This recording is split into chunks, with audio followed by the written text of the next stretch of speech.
Chapter 38 Sri Sai Satcharitra Baba's Handi, Disrespect of Shrine, Kalahar Ogde Pogde, and Cup of Buttermilk.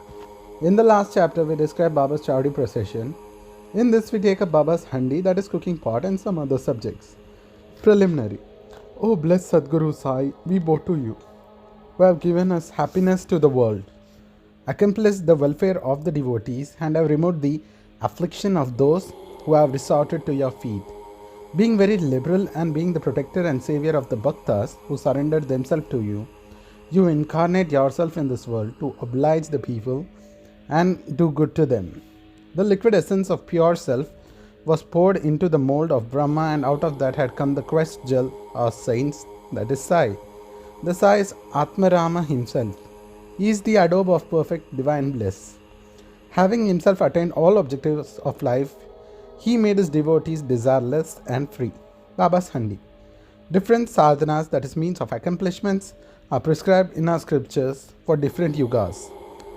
For the tapas is recommended for Krita or Satya Yuga, that is the golden age, Jnana, that is knowledge, for the Trita Yuga, that is the silver age, Yajna, that is sacrifice, for the Dwapara or the bronze age, and Dana, that is charity, for the Kali Yuga, that is the iron age or the present age on earth. Of all the charities, giving food is the best one.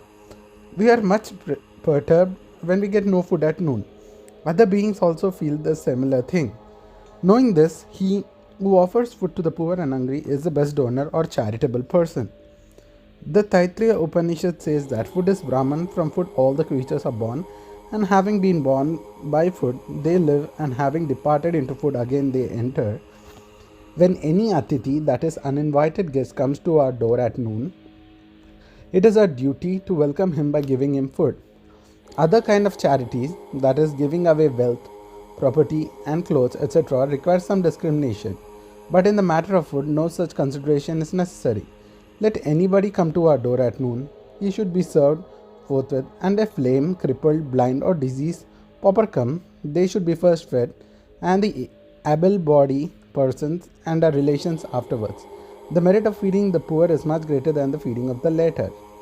Other kinds of charities are imperfect without the Annadanan, that is giving of food, as stars are without the moon, a necklace without a central medal, a crown without the pinnacle, a tank without a lotus, bhajan without lord, a married lady without the kumkum mark, singing without a sweet voice, or buttermilk without salt.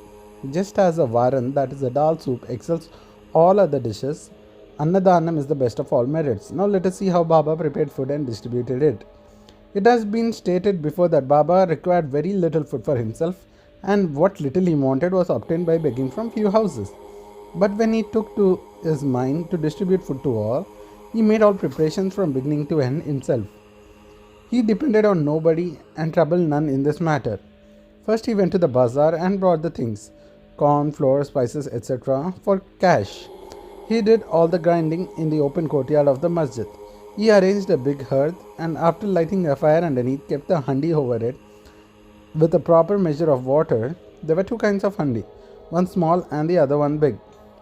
The former served food for 50 people and the latter for 100. Sometimes he cooked mitte chawal, that is sweet rice, and at other times pulava with meat. At times in the boiling that is soup, he let in small balls of thick or flat bread of wheat flour. He pounded the spices on a stone slab and put the thin pulverized spices into the cooking pot. He took all the pain to make the dishes very palatable. He prepared ambil by boiling jawari flour in water and mixing it with buttermilk. With the food, he distributed this ambil to all alike.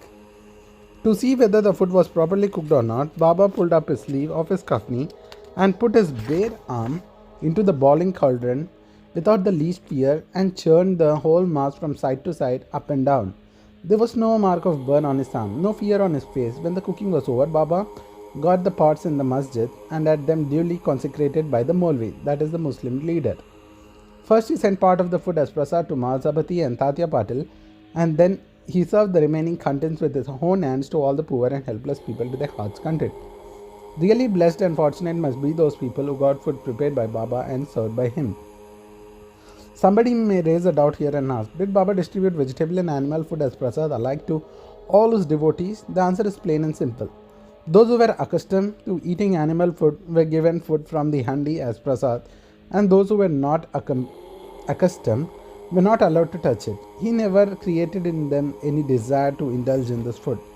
This is a principle well established that when a guru himself gives anything as prasad, the disciples who thinks and doubts whether it's acceptable or otherwise goes to perdition. In order to see how many disciples have imbibed this principle, Baba at times proposed tests. For instance, on an Ekadashi day, he gave some rupees to Dada Kelkar and asked him to go in person to Kerala and get mutton from there. This Dada Kelkar was an orthodox Brahmin and kept all the orthodox manners in his life. He knew that offering wealth, grain, and clothes, etc., to a Sadguru was not enough, but his implicit obedience to and prompt compliance with the orders was real dakshina that pleased him most. So Dada Kelkar dressed himself and started for the place. Then Baba called him back and said, "Don't go yourself, but send somebody." Then Dada sent his servant Pandu for the purpose.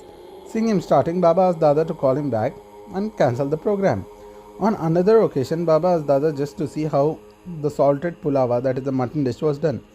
The latter said casually and formally that it was right. Then Baba asked him, "Neither did you see it with your eyes nor tasted it with your tongue. How could you say it was good? Just take out the lid and see." Saying this, Baba caught his arm and thrust it into the pot and added, "Draw your arm and taking a ladle, put some quantity of dish without caring for your orthodoxy and without blustering." When a wave of rival love rises in the mother's mind, she pinches her child with her hand, and when it begins to cry and shout, she hugs her close to her bosom. Similarly, Baba, in a true motherly fashion, pinched Dada Kelkar in this fashion. Really, no saint or guru will ever force his orthodox principle to eat forbidden food and defile himself thereby. The handi business went on for some time till 1910 and was stopped thereafter. As stated before, Das Ganu spread the fame of Baba by his kirtan far and wide in the Bombay Presidency, and people from part of the country began to flock to Shirdi, which became in a few places a place of pilgrimage. The devotees brought with them various articles for presentation and offered various dishes of food as naivedya. The quantity of naivedya offered by them was so much that the fakir and pauper could feed themselves to their heart's content, leaving some surplus behind. Before stating how naivedya was distributed, we shall refer to Nana Sahib Chandorkar's story showing Baba's regard and respect for local shrines and deities. Nana Sahib's disrespect of a shrine.